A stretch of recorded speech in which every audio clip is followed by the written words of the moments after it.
तो आज हम भगवद गीता के एक बहुत ही महत्वपूर्ण अध्याय की गहराई में उतरने वाले हैं। हाँ, अध्याय 7 जिसका नाम है ज्ञान विज्ञान योग। ज्ञान विज्ञान योग, ये शब्द ही अपने आप में बहुत गहरा लगता है। बिल्कुल, ज्ञान मतलब जानना और विज्ञान का मतलब है उसे अनुभव करना।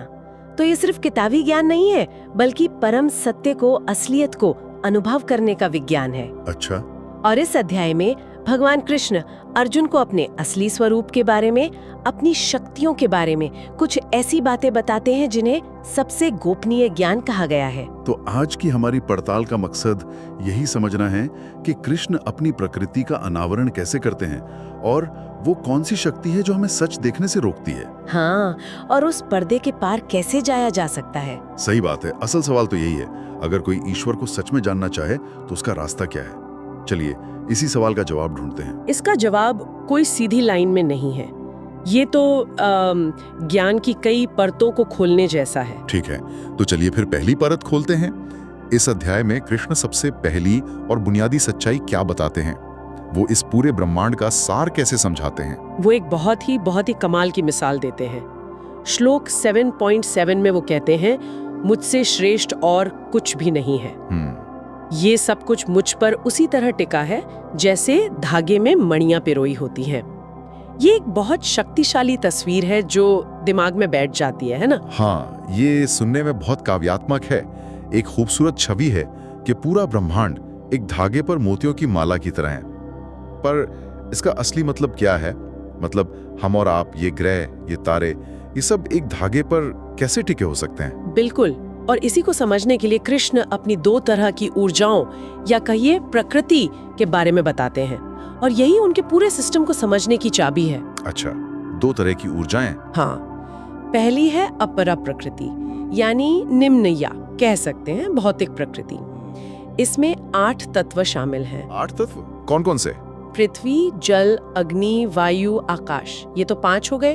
और फिर मन, बुद्धि और अहंकार। अच्छा, तो ये तो दुनिया का पूरा ढांचा हो गया। वो सब कुछ जिसे हम देख, छू और सोच सकते हैं। हमारा शरीर, हमारा मन, हमारी बुद्धि, हमारा मैं का भाव, ये सब इसी में आ गया। सही पकड़ा आपने। लेकिन ये तो सब बेजान चीजें हैं। इसमें जान कहां से आती है? वो कौन सी चिंगारी है जो इस मशीन को चलाती है? बहुत अच्छा सवाल है, और वही चिंगारी है उनकी दूसरी प्रकृति, परा प्रकृति। परा प्रकृति? हाँ, यानी श्रेष्ठ प्रकृति। ये चेतन शक्ति है, मतलब जीवात्मा।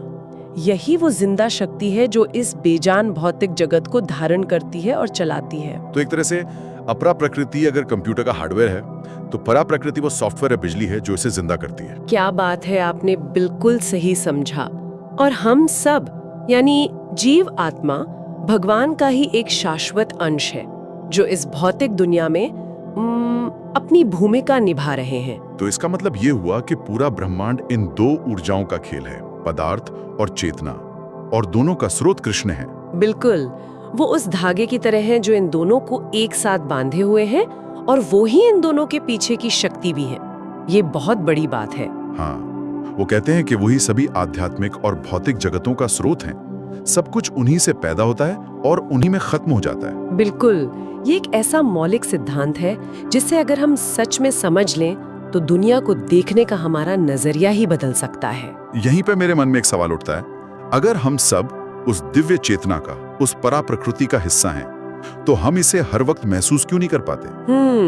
मतलब मैं तो ट्रैक में फंसा होता हूँ या किसी बात पर गुस्सा होता हूँ, तब तो मुझे कोई दिव्य एहसास नहीं होता। तो हमारे और उस सच्चाई के बीच ऐसा क्या है? वो कौन सा पर्दा है? और यहीं पर माया की अवधारणा सामने आती है। माया? हाँ, हमारे स्रोतों के मुताबिक ये कृष्ण की ही एक दैवीय माया है जो आत्माओं को एक भ्रम में बांध लेती है। इसे एक पर्दे की तरह समझिए जो असलियत को छुपा देता है। जैसे बादल सूरज को छुपा देते हैं? बिल्कुल वैसा ही। सूरज वही है, लेकिन बादल उसे देखने नहीं देते। और ये माया इतनी शक्तिशाली है कि इसे पार करना बेहद मुश्किल बताया गया है। लेकिन माया का ये विचार थोड़ा अजीब नहीं है? कहीं अपनी गलतियों और कमजोरियों के लिए एक बहाना तो नहीं बन जाता कि मैं क्या करूं, मैं तो माया में फंसा हूं? ये माया असल में काम कैसे करती है? ये बहुत ही व्यवहारिक सवाल है। देखिए, माया कोई बाहरी शक्ति नहीं है जो हमें पकड़ लेती है। ये हमारे अंदर से ही काम करती है। अंदर से?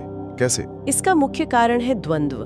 जैसा कि अध्याय 7 के 27वें श्लोक में बताया गया है, प्राणी इच्छा और द्वेष से पैदा हुए द्वंद्व के मोह में पड़कर ही जन्म लेते हैं।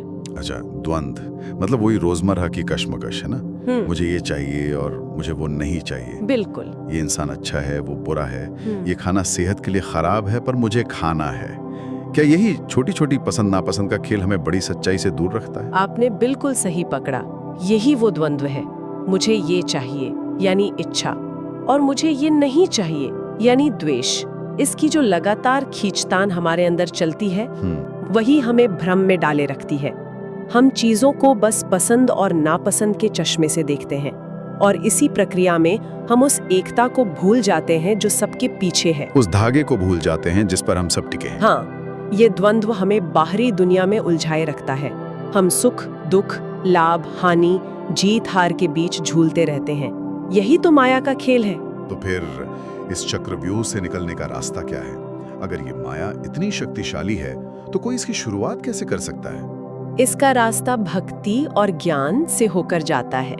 ये यात्रा कृष्ण की ओर मुड़ने से शुरू होती है, और दिलचस्प बात यह है कि हमारे स्रोत बताते हैं कि 4 तरह के भाग्यशाली लोग हैं जो कृष्ण की शरण में आते हैं।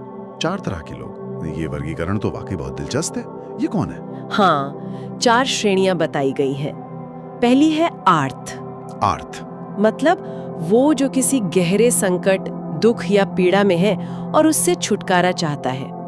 ये वो इंसान है जो हर तरफ से निराश हो चुका है और अब उसे लगता है कि सिर्फ ईश्वर ही मदद कर सकते हैं। ये तो समझ आता है। अक्सर मुश्किल वक्त में ही भगवान की याद आती है। कई लोगों के लिए जीवन का सबसे निचला बिंदु ही एक नई शुरुआत बनता है। दूसरी श्रेणी कौन सी है? दूसरे हैं जिज्ञासु, ज्ञान के खोजी। हाँ, ये वो लोग हैं जिनके मन में बड़े सवाल हैं। ये दुनिया क्या है, मैं कौन हूँ, जीवन का मकसद क्या है। उनकी प्रेरणा बौद्धिक जिज्ञासा और सत्य की खोज होती है। मुझे लगता है हमारे कई श्रोता इसी श्रेणी में आते होंगे। हो सकता है। और तीसरे हैं अर्थार्थी। ये वो लोग हैं जो भौतिक लाभ या धन संपत्ति की इच्छा रखते हैं। अच्छा। वो अपनी इच्छाओं की पूर्ति के लिए ईश्वर की ओर मुड़ते हैं, जैसे अच्छी नौकरी, व्यापार में सफलता या अच्छी सेहत। एक मिनट, यहाँ रुकते हैं। ये वाकई हैरान करने वाला है। आमतौर पर तो यही माना जाता है कि भगवान से कुछ मांगना, खासकर दुनियावी चीजें, हाँ, कि ये भक्ति का सबसे निचला स्तर है। बिल्कुल, इसे तो सौदा करना कहते हैं। लेकिन कृष्ण उन्हें भी अपनी शरण में आने वालों में गिन रहे हैं, बल्कि एक जगह तो उन्हें महान आत्मा भी कहा है। ऐसा क्यों? आपका सवाल बहुत गहरा है और यही इस अध्याय की खूबसूरती है। एक व्याख्याकार इस पर जोर देते हैं कि यहाँ महत्वपूर्ण ये नहीं है कि वो क्या मांग रहे हैं, बल्कि ये है कि वो किससे मांग रहे हैं। ये एक अलग नजरिया है। उनका किसी सांसारिक शक्ति के बजाय ईश्वर की ओर मुड़ना ये दिखाता है कि उनमें कहीं ना कहीं ये विश्वास है कि एक परम शक्ति है जो उनकी मदद कर सकती है। अच्छा। ये विश्वास चाहे कितना भी छोटा या मतलब स्वार्थ से भरा क्यों न हो, एक शुरुआत है। ये इस बात की स्वीकृति है कि मैं सब कुछ खुद नहीं कर सकता। कृष्ण इस पहले कदम की सराहना करते हैं। तो इसका मतलब ये है कि दुख, जिज्ञासा या लालच भी गलत रास्ते नहीं है, बल्कि ये सिर्फ शुरुआती पॉइंट्स हैं। क्या एक अर्थार्थी यानी धन चाहने वाला धीरे धीरे ज्ञानी बन सकता है? क्या ये एक यात्रा है? बिल्कुल, यही इसका सबसे सुंदर पहलू है। ये एक यात्रा है। हो सकता है कोई अर्थार्थी बनकर प्रार्थना करे, उसे वो चीज मिल भी जाए, लेकिन फिर उसे एहसास हो कि इससे उसे स्थायी खुशी नहीं मिली। हाँ, ये तो होता है। तब शायद उसके मन में जिज्ञासा जगे और वो जिज्ञासु बन जाए, और फिर ज्ञान की खोज करते करते वो परम सत्य को जान ले। तो ये 4 श्रेणियां असल में 4 अलग अलग दरवाजे हैं जो एक ही मंजिल की ओर जाते हैं। बिल्कुल, कमाल है। ये बहुत समावेशी विचार है। और चौथी श्रेणी कौन सी है? चौथी और आखिरी श्रेणी है ज्ञानी की। ये वो लोग हैं जो परम सत्य को पहले से जानते हैं, जो ये समझते हैं कि आत्मा और परमात्मा का क्या रिश्ता है और ये सारी दुनिया उसी एक चेतना का विस्तार है। तो हमारे पास ये 4 तरह के लोग हो गए, दुखी, जिज्ञासु, धन चाहने वाले और ज्ञानी। कृष्ण इन सब में से किसे सर्वश्रेष्ठ मानते हैं? यहीं पर उनकी उदारता और प्रेम दिखाई देता है। वो कहते हैं कि ये सभी महान हैं, सभी स्वीकार्य हैं। सभी महान हैं? हाँ, लेकिन वो ये भी स्पष्ट करते हैं कि इन सब में ज्ञानी उन्हें सबसे प्रिय है। जैसा कि श्लोक 7.17 में कहा गया है, मैं ज्ञानी को अत्यंत प्रिय हूँ और वह मुझे प्रिय है। और ऐसा क्यों है? ज्ञानी में ऐसी क्या खास बात है जो उसे सबसे प्रिय बनाती है? ऐसा इसलिए है क्योंकि ज्ञानी की भक्ति बिना शर्त होती है, उसका कोई और उद्देश्य नहीं होता। अच्छा। देखिए, आर्थ अपने दुख से मुक्ति चाहता है, जिज्ञासु अपने सवालों का जवाब चाहता है और अर्थार्थी अपनी भौतिक इच्छाओं की पूर्ति चाहता है। इन तीनों की भक्ति में एक अगर तो छिपा है ना? हाँ, एक तरह का लेन देन है। सही बात है। लेकिन ज्ञानी का कोई स्वार्थ नहीं होता, वो सिर्फ प्रेम और ज्ञान के कारण कृष्ण से जुड़ा होता है। उसकी भक्ति लेन देन वाली नहीं बल्कि शुद्ध प्रेम वाली होती है। और ऐसी समझ तक पहुंचना तो बहुत मुश्किल होगा। बिल्कुल। एक स्रोत कहता है कि ऐसा ज्ञानी कई जन्मों की साधना के बाद इस समझ तक पहुंचता है कि वासुदेवः सर्वमिति। वासुदेवः सर्वमिति। हाँ, मतलब सब कुछ वासुदेव ही है। हाँ। और जब कोई इस सच्चाई को जान लेता है तो इसकी भक्ति में कोई मांग नहीं रह जाती, सिर्फ प्रेम रह जाता है। तो अगर आज की हमारी चर्चा को समेटें तो सार ये है कि अध्याय 7 हमें बताता है कि सब कुछ, ये पूरी कायनात एक ही दिव्य स्रोत से पैदा होती है और उसी पर टिकी है, जैसे धागे पर मोतियां। हाँ, लेकिन हम इस सच्चाई को देख नहीं पाते क्योंकि हमारी पसंद, नापसंद, हमारी इच्छा और द्वेष से पैदा हुई माया का पर्दा हमारी आंखों पर पड़ा है। बिल्कुल। और उस पर्दे के पार देखने का रास्ता भक्ति और ज्ञान से होकर जाता है। ये एक ऐसी यात्रा है जो किसी भी शुरुआती बिंदु से शुरू हो सकती है, चाहे वो कोई संकट हो, मन की जिज्ञासा हो, कोई दुनियावी इच्छा हो या पहले से मौजूद ज्ञान, हर रास्ता स्वीकार्य है। हाँ, लेकिन मंजिल निस्वार्थ और बिना शर्त प्रेम तक पहुंचना है। बिल्कुल। और मुझे एक दिलचस्प बात मिली। बच्चों के लिए तैयार की गई एक स्रोत सामग्री में एक बहुत ही सरल लेकिन गहरी सीख दी गई थी। क्या? दया हमें दिव्य से जोड़ती है। वाह, ये एक बहुत सुंदर विचार है और ये इस अध्याय के सार से सीधे जुड़ता है। हाँ, मुझे भी यही लगा।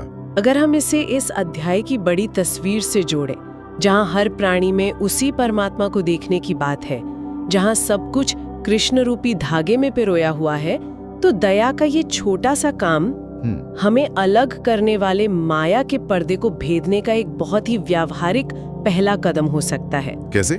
क्योंकि जब हम किसी दूसरे के प्रति दया दिखाते हैं तो हम उस द्वंद्व, उस मैं और तुम की भावना से ऊपर उठते हैं जो माया की जड़ है। हम उस एकता को अनुभव करते हैं। सही बात है। तो आखिर में श्रोताओं के लिए एक विचार छोड़कर जाते हैं। जी। इस अध्याय में बताया गया है कि ईश्वर को कैसे जाना जाए और ये भी बताया गया है कि 4 प्रकार के भाग्यशाली लोग हैं जो उनकी ओर मुड़ते हैं। लेकिन एक स्रोत ये भी बताता है कि 4 प्रकार के दुर्भाग्यशाली लोग भी हैं जो कभी उनकी ओर नहीं मुड़ते। हाँ, ये बात भी है। स्रोत ये विस्तार से नहीं बताते कि वे कौन हैं, लेकिन ये एक सवाल खड़ा करता है। अगर संकट में पड़े या भौतिक लाभ चाहने वालों के लिए भी रास्ता खुला है, मतलब आध्यात्मिक यात्रा का दरवाजा लगभग हर किसी के लिए खुला है, तो फिर किसी को ये यात्रा शुरू करने से क्या रोकता है? ऐसा क्या है जो कुछ लोगों के लिए माया के उस पर्दे को पूरी तरह से अभेद्य बना देता है?